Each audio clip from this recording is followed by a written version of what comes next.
कि अगर कोई स्टॉक अपने रेजिस्टेंस पे फर्स्ट टाइम आ रहा है ना, तो उसमें बहुत ज़्यादा चांसेस है कि वो ब्रेकआउट नहीं करेगा फर्स्ट अटेम्प्ट में। शायद वो थोड़ा कंसोलिडेट करके सेकेंड अटेम्प्ट में या थर्ड अटेम्प्ट में ब्रेकआउट करेगा। इसके जो प्रमोटर है ना, वो पिछले 4-5 क्वार्टर से कंटिन्यूसली अपनी होल्डिंग इंक्रीज कर रहे हैं। तो ये स्टॉक को हम लोग 15-16 दिन के बाद वापस रिव्यू करेंगे। बट मैं आप लोगों को बताता हूँ कि अगर इसका ब्रेकआउट कंफर्म हो गया तो हमारा ट्रेड प्लान क्या होना चाहिए। पर अभी आप सोचो कि आप 20% का रिस्क लेके ऑलमोस्ट 75% का रिटर्न जनरेट कर सकते हो, वो भी एक स्टॉक में। तो क्या प्रॉब्लम है? और बहुत बार ऐसा होता भी है। नमस्ते दोस्तों, मैं विजय ठक्कर और आप लोगों का सबका स्वागत है हमारे एक नए वीडियो में। अभी आज के वीडियो में मैं आप लोगों के साथ 2 स्टॉक शेयर करने वाला हूं।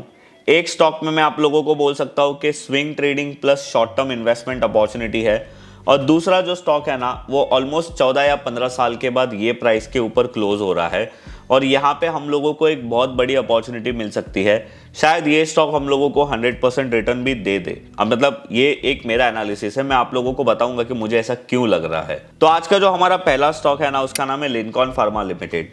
अभी ये स्टॉक है ना, मेरे वॉच लिस्ट में बहुत टाइम से था। उसका रीज़न क्या है मैं आप लोगों को बता देता हूँ। अभी थोड़ा आप लोगों को समझाने के लिए मैंने मंथली टाइम फ्रेम का चार्ट किया है। ये स्टॉक का एक ब्रेकआउट है ना 305 के आसपास हुआ था, और वो ब्रेकआउट हुआ था जून 2021 में। उसके बाद आप यहाँ पे देख सकते हो कि ये स्टॉक का जो हाई था वो ऑलमोस्ट 413-415 तक गया था।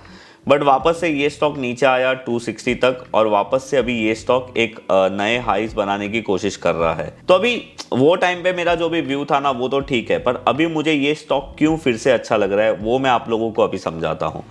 अभी देखो, अगर हम लोग यहाँ पे रेजिस्टेंस का एक जोन बना देना, तो आप यहाँ पे क्लियरली देख सकते हो कि 400 से लेके 415 तक का एक रेजिस्टेंस जोन है। अब मैंने उसको रेजिस्टेंस जोन क्यों बोला है, क्योंकि 415 पे हाई था। बहुत टाइम ऐसा हुआ है कि ये 402 के आसपास क्लोज हुआ है। तो अभी आप यहाँ पे देख सकते हो कि ये स्टॉक को एक ऊपर में एक बहुत बड़ा रेजिस्टेंस एरिया है, और आप यहाँ पे क्लियरली देख सकते हो कि 415 मारने के बाद ये स्टॉक ऑलमोस्ट 255-260 तक आया था, और वापस से ये स्टॉक ने यहाँ पे ब्रेकआउट करने की अटेम्प्ट की थी अप्रैल मंथ में, पर वहाँ पे ब्रेकआउट नहीं हुआ, और ये वापस से कंसोलिडेट करके सेकेंड अटेम्प्ट की कोशिश कर रहा है। अभी मैं अपने सारे स्टूडेंट्स को, और मैं अपने सारे मतलब आप लोगों के साथ भी मैंने वीडियो में बहुत बार ये चीज़ शेयर किया है कि अगर कोई स्टॉक अपने रेजिस्टेंस पे फर्स्ट टाइम आ रहा है ना, तो उसमें बहुत ज़्यादा चांसेस है कि वो ब्रेकआउट नहीं करेगा फर्स्ट अटेम्प्ट में। शायद वो थोड़ा कंसोलिडेट करके सेकेंड अटेम्प्ट में या थर्ड अटेम्प्ट में ब्रेकआउट करेगा। और अगर वो फर्स्ट अटेम्प्ट में ही ब्रेकआउट कर लेता है अपने मेजर रेजिस्टेंस को, तो देयर इज अ चांसेस कि वो ब्रेकआउट फेल हो सकता है। बट यहाँ पे ऐसा कुछ नहीं हुआ।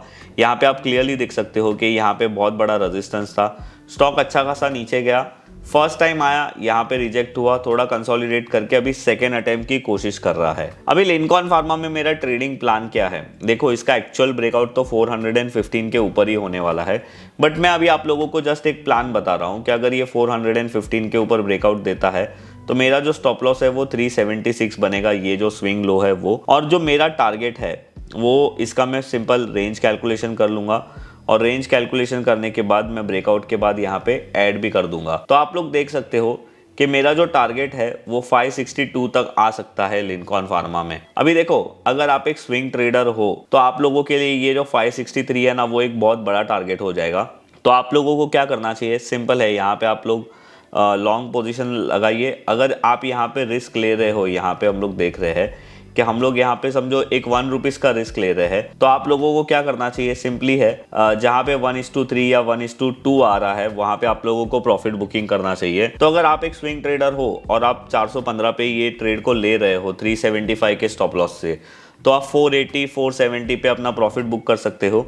और अगर आप एक शॉर्ट टर्म ट्रेडर हो तो आप 562 तक वेट कर सकते हो, और वो टाइम पे आपका जो रिस्क टू रिवॉर्ड रेशियो है वो 1:7 हो जाएगा। तो ये है हमारा लिंकॉन फार्मा का ट्रेड अपॉर्चुनिटी, जिसकी पूरी एनालिसिस मैंने आप लोगों के साथ शेयर की। और अगर आप में से कोई फंडामेंटल्स को फॉलो करता है ना, तो आप लिंकॉन के फंडामेंटल्स को जरूर देखना। इसमें जो अपने इसके जो प्रमोटर है ना, वो पिछले 4-5 क्वार्टर से कंटिन्यूसली अपनी होल्डिंग इंक्रीज कर रहे हैं। मुझे पता नहीं है क्या रीजन है, वो लोग क्यों इंक्रीज कर रहे हैं, बट वो मेरे लिए वो एक पॉजिटिव पॉइंट है। प्लस अगर आप इसकी कंपनी की डेट देखोगे तो वो भी रिड्यूस हो गई है। तो मुझे जितना आता है वो मैंने आप लोगों को फंडामेंटल्स में बता दिया। अभी आपको अगर ज़्यादा नॉलेज है तो आप लोग इसके फंडामेंटल्स को चेक करिए और नीचे मुझे कमेंट में बताइए कि इसके अंदर फंडामेंटली क्या अच्छा हो रहा है जिसके कारण ये स्टॉक के प्राइस में भी अच्छा मूवमेंट आ रहा है। अभी जो आज का हमारा दूसरा स्टॉक है ना, उसका नाम है डीएलएफ। अभी आप लोग जो डीएलएफ का चार्ट देख रहे हो ना, वो मंथली टाइम फ्रेम का देख रहे हो। अभी यहाँ पे देखो, मैं आप लोगों को एक सिंपल चीज बताता हूँ। ये स्टॉक है, ये स्टॉक का जो लिस्टिंग है वो 2007 में हुआ था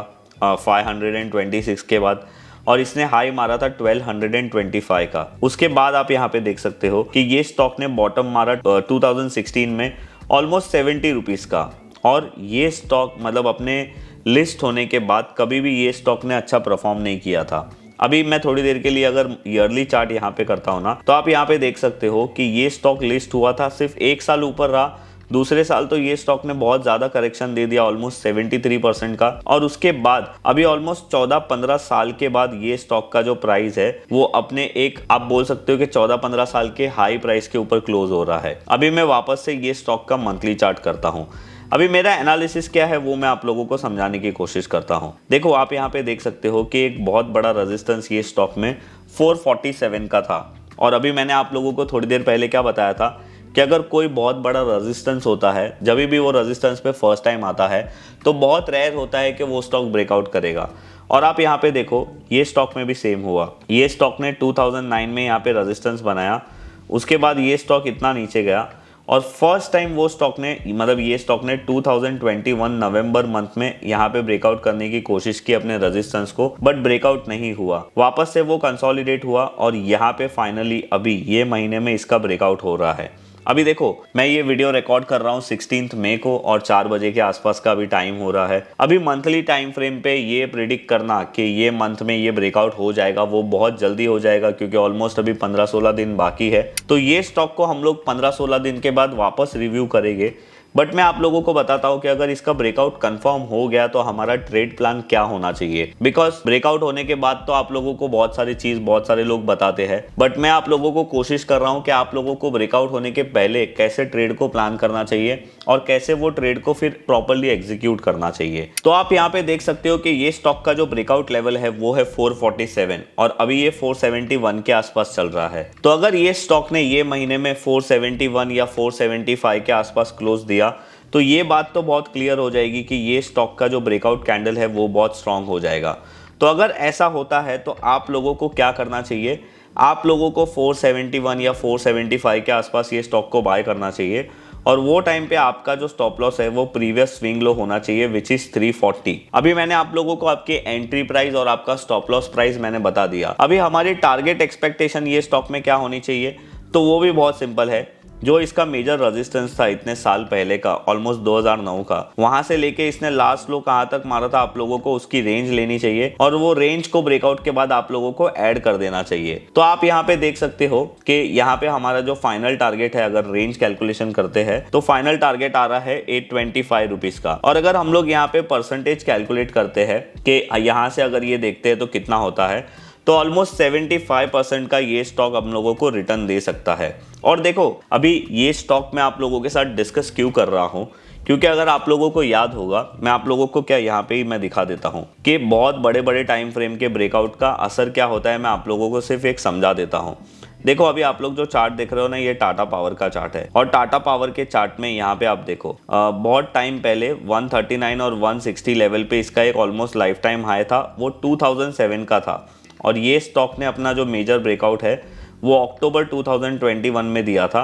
और आप देखो कि ये स्टॉक ने ब्रेकआउट देने के बाद अपने हाई तक ऑलमोस्ट 108% का रिटर्न दिया था। ये सिर्फ एक नहीं है, ऐसे बहुत सारे एग्जाम्पल है।